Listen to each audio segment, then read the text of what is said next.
Yeah, super pumped.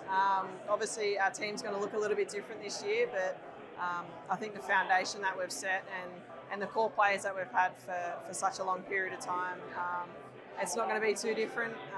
It's nice to have Lottie back as well as coach, but it is going to look a little bit different this year, but I'm super excited to what we can do this year. I mean, we were in the final last year, so we gave it a red hot crack, but yeah, I think it's hard to kind of put my finger on what we're going to do better this year because it is going to be a different side. So I think naturally we're going to find out pretty quickly after the first couple of games what we need to work on.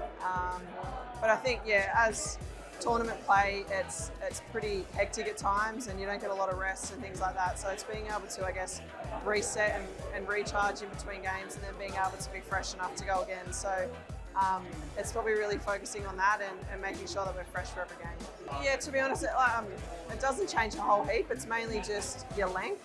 I think in Test match cricket you can naturally afford to be a little bit fuller, where in obviously T20 cricket especially you don't want to be full unless you're going under the bat. So it's probably just a length thing really.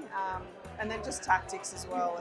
You're obviously going to set very different fields and you're going to have different plans and things like that. So I think from a skill perspective and a technique perspective, it probably doesn't change a whole heap.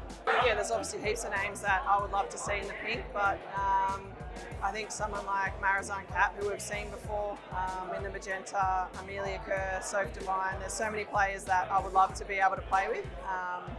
But yeah, it's got to be interesting, I guess, our plan of attack, not having Soph this year, who we would have retained. So that's unfortunate, but it's an exciting prospect to see where our team can get to. I have been on those calls and they've been pretty overwhelming, throwing names and having a plan A if you get so-and-so, but then if you don't get them, you've got to get someone else. So it's been pretty overwhelming thinking about all that stuff and having all these plans in place. But I mean, Soph's pretty irreplaceable in I guess, her main skill set being her bowling, so it's probably more so looking at all-rounders. I think they're going to be hot property. Obviously, everyone wants an all-rounder. So yeah, I'm intrigued as to who we go for. I'm not 100% sure on actually who we're going for at this point, so yeah, it's going to be interesting. Yeah, it's exciting, but it's also scary in a way. But I think the good thing about the Sixers group is we've had the same core group for such a long time. And especially from a leadership point of view and making sure that the environment's really welcoming. Because I think naturally when you bring new players in and they feel welcome and they're enjoying themselves, they're probably going to play well anyway. And I saw that last year with Soph. She came in and she fit in seamlessly and she played really well. So it's obviously a bummer that she can't come back, but I think whoever comes to us this year is going to be great, and I'm super excited to see what we can do. There's obviously a few people, like someone like a Laura Wolvaardt, who I got to play with at Gujarat. She was a fantastic player, but she's also a really nice person as well, and someone that adds a lot of value to teams.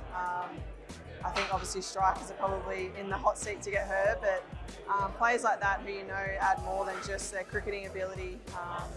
I think that's what makes teams really good, is when you've got really good people around you. And I look at the platinum list and I would have a lot of those players because I know what they bring to the table, and their cricket's wonderful, but they're also really good people too. So yeah, I'm intrigued.